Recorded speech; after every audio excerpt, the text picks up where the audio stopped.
Hello and welcome to the old Fliers. When researching a story on the French Voisin brothers and their contribution to the evolution of aviation, I learned that Charles Voisin had been asked by a friend of his if he would teach her how to become a pilot. That woman was Raymonde de Laroche. She became the world's first licensed female pilot on the 8th of March 1910, receiving the 36th aeroplane pilot's license issued by the Aero Club de France, the world's first organisation to issue pilots' licenses. This was in a country where women did not have the right to vote until 1944. Raymonde was born in 1882 in Paris of working class parents. She became an actress and was acquainted with several aviators, including Raymonde de Laroche. She was fascinated by the Wright brothers' demonstration of the Wright Flyer at Le Mans in 1908.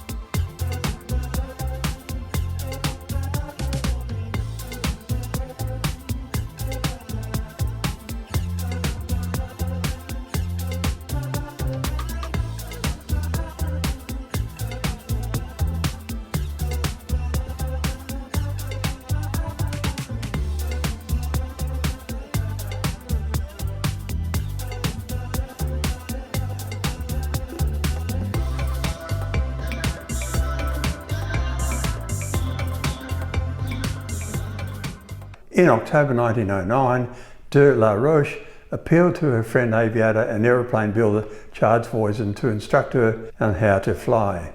She went to the Voisin brothers' base of operations in Chalons, 90 miles east of Paris. Voisin's aircraft could seat only one person. She needed to master taxiing, and this she did whilst he shouted instructions from where he stood. She then lifted off and flew 300 yards. De Laroche's flight is often cited as the first by woman in a powered, heavier-than-air craft.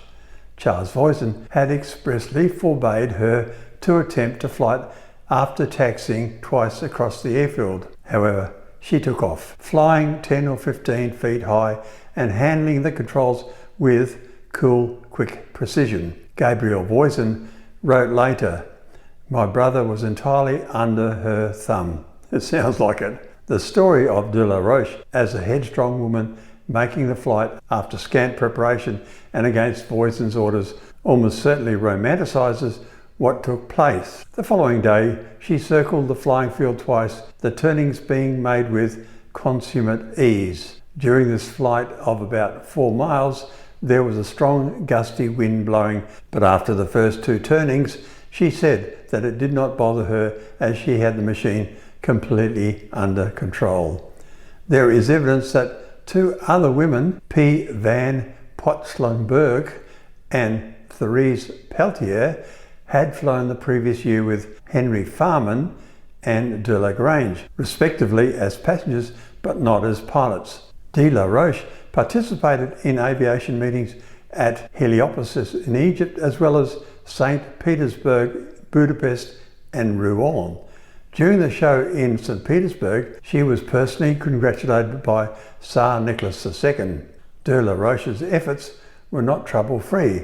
La Petite Gironde reported that during a flight around the field at Chalons with clear skies and light wind, her plane had flown just meters above the ground but suddenly crashed. Unconscious at first, de Laroche awoke suffering a shoulder injury. In 1910, at an air show at Reims in France, she crashed again and she suffered such severe injuries that her recovery was in doubt.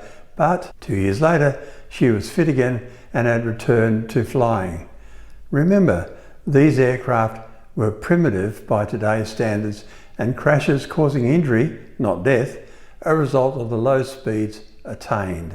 In November 1913, de Laroche won the Aero Club of France's Femina Cup for a non-stop long-distance flight of over 4 hours duration. During World War I, as flying was considered too dangerous for women, she served as a military driver, chauffeuring officers from the rear zones to the front line under fire. In June 1919, de Laroche set 2 women's altitude records, one at 15,700 feet, no oxygen, and also the women's distance record at 201 miles. So much for piloting being too dangerous for women.